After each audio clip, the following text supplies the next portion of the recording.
he's very intelligent. He's also very beautiful, and he likes to do this.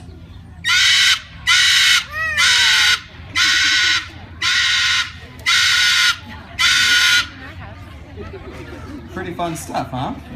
How would you like to wake up to that every morning? Or how about when you're sitting down for a nice quiet evening meal? That's typically when parrots scream, sunrise and sunset. Once they get started screaming, it can be difficult, if not impossible, to get them to stop. Now, screaming is the main reason why every year, thousands and thousands of people try to donate their pet parrots to zoos. Well, nowadays, most zoos don't accept parrots as donations, so it can be very challenging finding them a new home. So think really hard before rushing out and getting yourself a parrot as a pet. Now, Buddy Pal, that was a fantastic job as usual. You're all finished now. Off you go. Off you go. Atta boy, again, he's our Moluccan cockatoo. Down the hatch there, buddy. Thank you. Well, now we're going to move on to a really cool bird from Africa. This next one is another trumpeter hornbill, just like the one you guys saw in the pre-show. We call this next one Zumari. Now, hornbills get their name from the big long beaks on the end of their face. It looks like it'd be very heavy and awkward, but for most hornbills, they're actually really lightweight and extremely agile. Now, trumpeter hornbills live on the edges of the forest in Africa, where they not only eat a lot of fruit, but they will also catch and eat flying insects. Well, we don't have any flying insects today, so we're going to use some flying grapes. Atta girl. You notice that she catches these grapes? It's almost like she's using a pair of chopsticks, and then she'll swallow the grape down whole. Atta girl. Anybody out there want to try this? Well, let's see. How about this young man in the black? You want to try this in the Nike shirt? Come down here with me, buddy. Stand right here on the sidewalk. What's your name? Caleb. I'm going to throw the grape straight up in the air. You fly up and catch it in your mouth.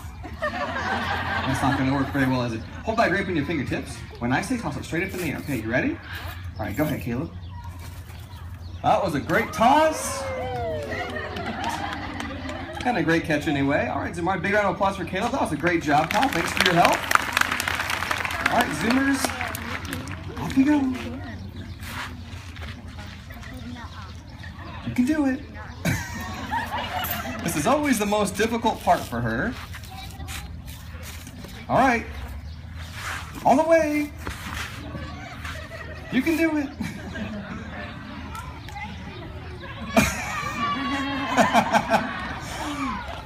She's got me trained pretty well here. You'll see what I mean.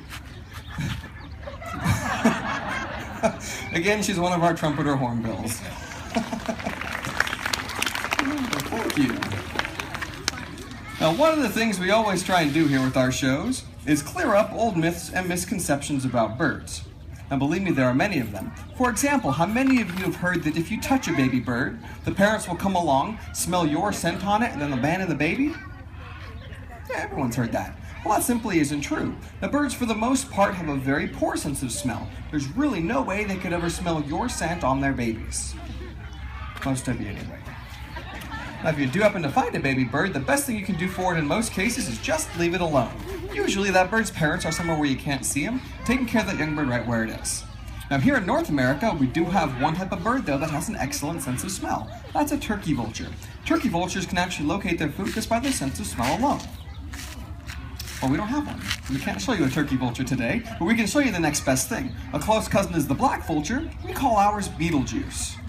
And one of the first things you'll notice about Beetlejuice, which is typical of most vulture species in the world, is that he's almost completely bald. He has very short feathers on his head and neck, and there is a good reason for those short feathers. Now, vultures eat carrion. Carrion is a polite word for dead animals. Now, often with dead animals goes bacteria, and the sun is nature's way of sterilizing or killing bacteria. If vultures had long feathers on their heads and necks, the sun would not be able to penetrate through them, getting all the way down to the skin to sterilize it, or again kill the bacteria that may have collected there. So you can see there's a good reason for the short feathers on his head and neck. Again, that's Beetlejuice, our black vulture. He was in a hurry this morning. Thank you. Where is it? Well, now we're going to move on to another really cool bird from Africa. This next one is another East African crowned crane. Again, like the two you saw in the pre-show, we call this one Sparky. Sparky's about 9 or 10 years old now this year. We're trying something a little bit different with her, but at the same time giving another member of the audience a very up-close and personal encounter with a very large and beautiful bird.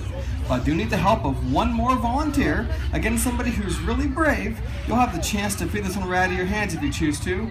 And there's a whole bunch of people that are just the right size for this. Oh man.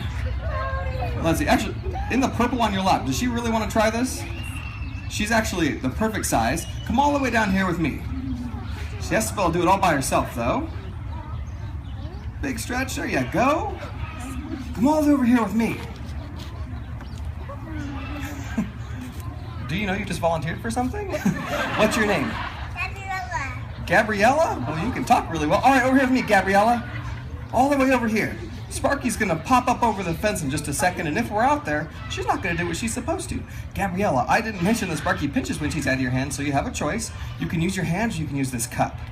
You've made your choice. Okay, perfect. Hold that with both hands. I'll put all these pellets in here. Don't spill any of those, okay, Gabriella? Okay.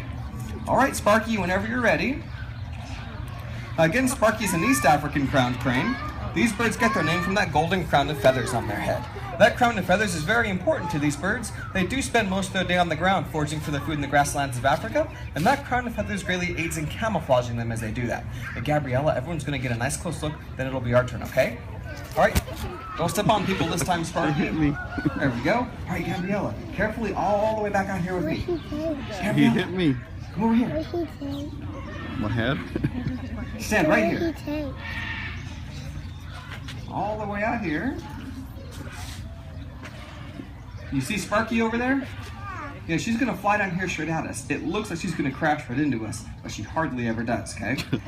Once she lands, if you hold the cup really tight, she'll eat all those pellets, okay? Are you ready? Yeah. Okay, here she comes. Just hold really still, Gabrielle. I'll be right here to help Look at you. that poor little girl. There she is. Very good.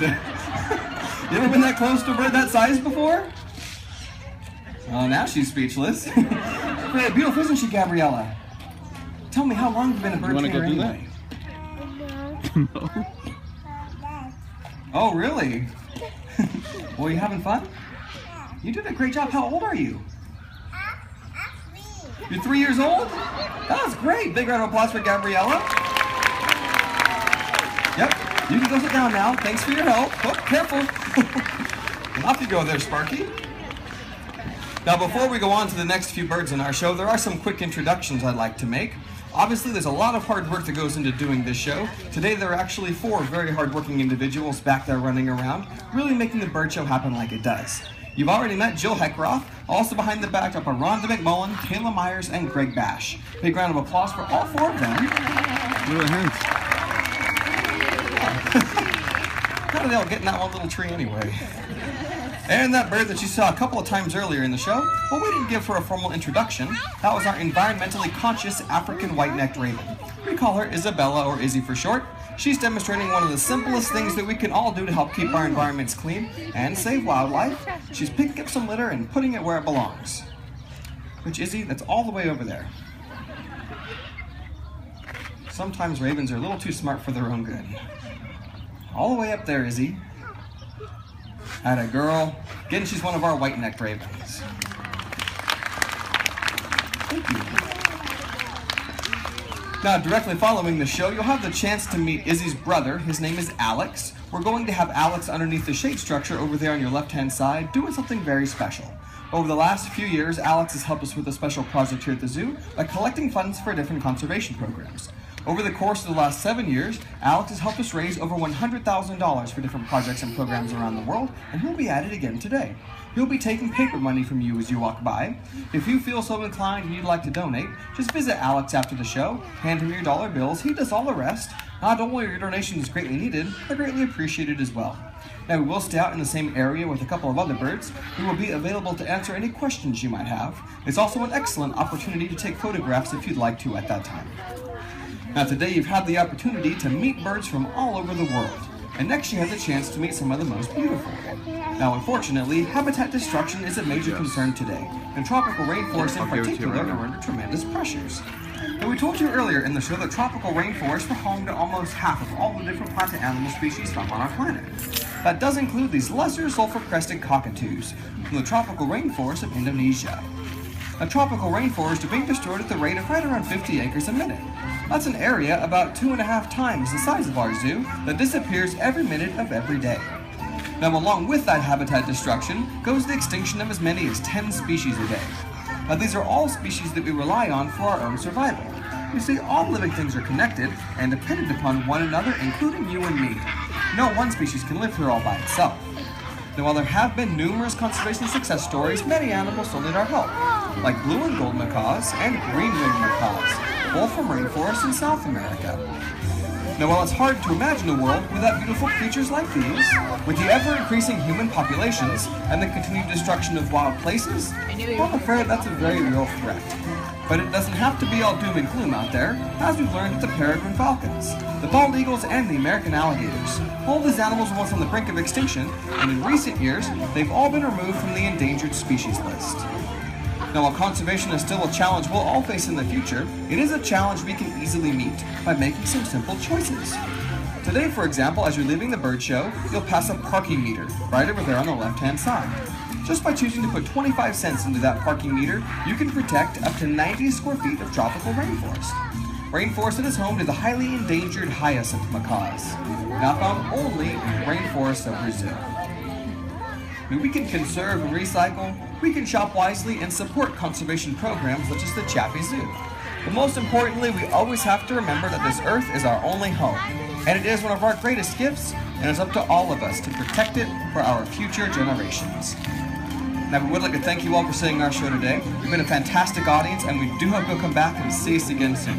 Enjoy the rest of your day here at the Fresno Chafee Zoo. Thank you.